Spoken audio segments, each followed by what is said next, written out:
جو دین عقل مندی سے ہے وہ بیداری ہے، اس بیدار پر افسوس ہے جو نادان کے ساتھ بیٹھا۔ اگر تو اندھا ہے تو اندھے پر کوئی گناہ نہیں، ورنہ جا صبر کرنا کشادگی کی کنجی ہے۔ ظاہری آنکھ کے پردوں کو داروئے صبر جلا بھی دیتی ہے، شرائع صدر بھی کر دیتی ہے۔ اپنے دل کے آئینے کو صاف کر، جب دل کا آئینہ صاف اور پاک ہو جائے گا تو آب و خاک سے نقش بھی دیکھ لے گا اور نقاش کو بھی دیکھ لے گا، دولت کے فرش کو بھی اور نیز فرش کرنے والے کو۔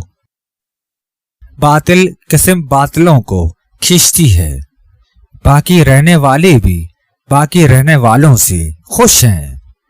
جہنمی جہنمیوں کو کھینچنے والے ہیں، نوری نوریوں کے طالب ہیں۔ صاف لوگ صاف کی طرف راغب ہوتے ہیں اور بدتن چلچٹ کو حاصل کرتے ہیں۔ لوہے کا آئینہ جسموں کے لیے ہے، جان کے چہرے کا آئینہ بہت قیمتی ہے۔ جان کا آئینہ یار کے چہرے کے علاوہ کوئی نہیں ہے۔ جا کفار کی بھاری پر جا اور بیگانوں کی دلداری پر خاک ڈال، بیگانوں کے سر پر تلوار بن، خبردار مکاری نہ کر، شیر بن تاکہ غیرت کی وجہ سے تجھ سے یار نہ کٹ جائیں۔ جو انسان گمراہوں کے ساتھ ہوا وہ کمی میں مبتلا ہوا اور اس کی عقل ماری گئی۔ خبردار شیطان تجھے جانے پدر کہے گا تاکہ لائن شیطان تجھے فریب میں پھنسا سکے۔ یاد رکھ شیطان نے تیرے ابا جان حضرت آدم علیہ السلام سے ایسی ہی مکاری کی۔ حضرت آدم علیہ السلام کو اس سیاہ روح نے ہرا دیا۔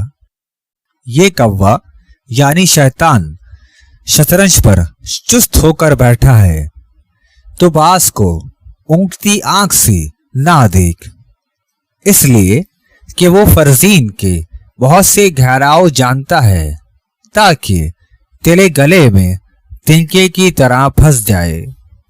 اس شیطان کا تنکا گلے میں سالہا رہتا ہے۔ وہ تنکا کیا ہے؟ رتبہ اور مال کی محبت۔ بچھو جس گھر میں بچے پیدا کر دے تو سمجھ جائیے بہت جلد گھر میں رزق کی تنگی ہونے والی ہے۔ بہت سی دعائیں جو نقصان اور ہلاکت ہیں، اللہ پاک ان کو کرم کی وجہ سے قبول نہیں کرتا ہے۔ دعا کرنے والا شاکی ہوتا ہے، برا گمان کرتا ہے اور یہ بدگمانی بری ہوتی ہے۔ وہ نہیں سمجھتا کہ اس نے اپنی مصیبت کی دعا کی ہے اور خدا نے کرم کر کے اس کو قبول نہیں کیا۔